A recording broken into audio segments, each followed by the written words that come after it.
What's going on, guys? It's me, Mr. No Nonsense, back with another video, and it's finally time. We're going to be looking at one of my favorite coins to collect. We're going to be looking at the Lincoln Cent. And this one happens to be a wheat one. Check that out. But, as always, we'll start in the books. I only have the 2 books. And this is one of those collections that, a lot of people work on finishing because it's not hard to get into. And it's super fun to collect wheat pennies because you can still find them these days. And I don't know, I just love them. But they do pack a lot of them into here in the books in general. So I'm going to change up how we do this for this video, probably only this video, we'll see. But what we're gonna do is I'm going to be moving the camera, which I apologize for. Let me get my lighting a little better and move my hand out of the way, and we'll be going through it real quick. So we have my 09 and 09S, don't have the VDB, maybe one day, 12S, 17S, 18D. We have the 19S, 1920, 1920D, 1920S, the 24, 24S, 25S, 26, 27, 28, 29, 29D, 29S, 30, almost. You know how I like my almost coins. A 30D, 30S, 32D, a 34, 35, 35S, 36, all the way through 39, and then the 39S, all the way through the 40S. I'll put you back down for a minute so I can pull the other book out, which I have a 29S. Oh, the rim's kind of wide. That's why it's in my variation one. But let's see here. This is my more modern pennies. And this goes from 41 to 74. And this one will be real easy for you guys, I promise. Because thanks to who usually gets a shout out at the end of the video, I'll give you one now too though, Bradley's Coins and his coin hunts, I've been able to almost completely finish this book. And we're looking at the 41 all the way through 49D, because I need the 49S. We have 50 all the way to 58D, because I need the 59. And then 59D all the way, and a lot of these look real good too. And that's what I like about pennies. It's how well they tarnish, or don't, rather. But anyway, that was 59D all the way through to 74S. And I have 2 blank planchets and a die break cut. I don't know what the term is, but I'll pull those out and show those to you also, which I'm sure at least someone's interested. So give me a second as I do that. Let's see here. I'll pull out the nicer looking, okay, I'll pull out the nicer, come on now, nicer looking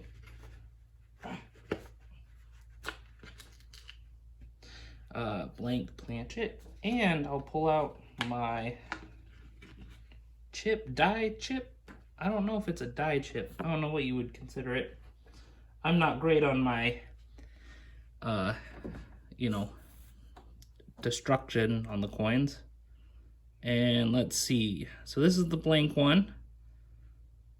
Look at that. And yeah, it's got museum gum, whatever you call it, on the back to hold it into place because, fun fact, blank planchets are smaller than the real coins because they haven't been smushed, so they don't like to sit in the albums. And then, I'll put that out there. All right, there'll be plenty of stuff to look at in this one. This, oops, drop that. This one, which I'll bring my light back here. There we go. You can see where the pinch is, which makes me think it happened when it was struck. Maybe not. Maybe it was after the fact. I don't know, though. And I've always thought it was interesting, so I've kept it. Now, you may have noticed in the book that there were some silver-looking pennies. And let me assure you, they're not silver, but I'll crack out some that look like that. These are the steel pennies, which you'll learn about in the trivia. Let me see if I can, come on. Oh, well, that's enough. So that's some steel pennies, which I picked up from Merica Silver Patriot. And these are Wheaties. They were only struck for the 1 year. And they're made out of steel, so that's fun. Here's a whole roll of wheat pennies because of, oops, didn't mean to do it that hard, because of how easy it is to find wheat pennies, which I've always enjoyed. We can have a close-up of the design. It's Lincoln, classic Lincoln. And the wheat back, which another one of my favorite designs. Really clean lines, really simple, you know, shows how America was built on agriculture. Love it. Set that over there. Don't get it confused. I have the memorial. I don't have one near me, so you'll have to look at this one. This is 65. This is the first year they switched to the memorial. Look, you can see him in there. Yeah, he's in there. But that's a beautiful looking coin. And then in 09, get these pulled out of my bag real quick, maybe.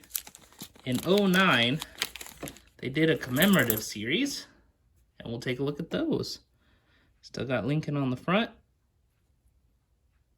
And it was The Life of Lincoln, I believe it was called. And there's some errors for some of these ones, which I know I keep saying, but when I get the microscope, we'll take a look for some error coins. Because I've got several rolls of Wheaties to go through, and there's plenty of key dates, error varieties, thanks to this coin roll hunt mat, which I picked up from Bradley's Coins. Like this one, I know this one, there might be an extra finger on the strike. So, and then the last one. And I really do like these backs too. Like, if they would have done one per year, I think that would have been a little better. But I still really like the designs on those. And I bet you guys know what time it is. That's right. It is trivia time. So, let's start.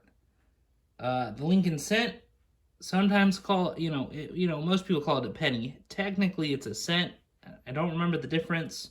Off the top of my head, I don't have it in front of me. If you know, comment why we call it cents and not pennies. I'd be interested in reading that comment. It's been struck by the U.S. since 1909. The obverse was designed by Victor David Brenner, as was the original reverse. The coin has seen several reverse designs and now bears one by Lyndall Bass, depicting a Union shield, which I do not have the most modern penny. I'm sure you guys have seen them by now, though. And they have, the shield on the reverse. Brenner's design was approved, and the new coins were issued to great public interest on August 2nd, 1909. Uh, Brenner's initials, VDB, on the reverse at its base were deemed too prominent once the coins were issued and were removed within days of the release. The initials were restored, this time smaller, on Lincoln's shoulder in 1918. And so that's what makes those VDBs so valuable, is they were only there for days. Originally struck in 95% copper, the cent coin was changed for 1 year to steel in 1943 as copper was needed to aid in the war effort. The mint then reverted to 95% copper until 1982, when inflation made copper too expensive and the composition was changed to zinc with an outer copper layer. Brenner's wheat reverse was replaced in 1959 by a depiction of the Lincoln Memorial for the sesquicentennial of his birthday. The Lincoln Memorial reverse was itself replaced in 2009 by the 4 commemorative designs, marking the bicentennial of Lincoln's birth. And then beginning in 2010, the shield design was introduced. We have a little bit of trivia about the bicentennial coins here, or rather, an explanation. The Presidential $1 Coin Act of 2005 required that the cents reverse be redesigned for 2009, and that 4 designs be issued to celebrate the Abraham Lincoln bicentennial. The coins were to be emblematic of Lincoln's early life in Kentucky and in Indiana, as his professional life in Illinois, and of his presidency. So, look, I'll go through these too. We're going to start with you. Thank you. So, we are looking at birth and early childhood in Kentucky, and this design features the log cabin. So, this coin represents the birth and early childhood, his birth and early childhood in Kentucky. It features a log cabin and was designed by Richard Masters and sculpted by Jim LeCaretz. I hope I'm pronouncing that correctly. Here we have the formative years in Indiana. Oh, let's hold that so everybody can see it. There we go. It features a young Lincoln reading while taking a break from rail splitting. It was designed and sculpted by Charles Vickers. We have his professional life in Illinois, and this depicts Lincoln as a young lawyer standing before the Springfield, Illinois state capitol. It was designed by Joel Iskowitz and sculpted by Don Everhart. And finally, we have his presidency in Washington, D.C., and the design features the half-completed Capitol Dome. It was designed by Susan Gamble and sculpted by Joseph Mena. The law also required that collector sets in the same alloy used in 1909 be sold to the public. And that about wraps up our trivia time for today. If you guys could hit the like button, hit the subscribe, do the YouTube stuff, I'd really appreciate it. And as always, we're going to end out with some shout outs. I know this was a longer one. I appreciate y'all sticking through it. Shout outs to Bradley's Coins. He has great live streams, has great videos, does great stuff for the community. Shout outs to Bohemian Stacksody. He has great videos on bullion and silver pickups, and his videos are really good. Check out Merica Silver Patriot. He's been a great contributor and is a great American all around. Check out Mr. Duck's Coins. He's a great moderator on the live streams and also has great videos. And finally, check out Austin's Coins. He has really cool pickup videos, really professional looking graphics in his videos. And I'll catch you guys on the next one.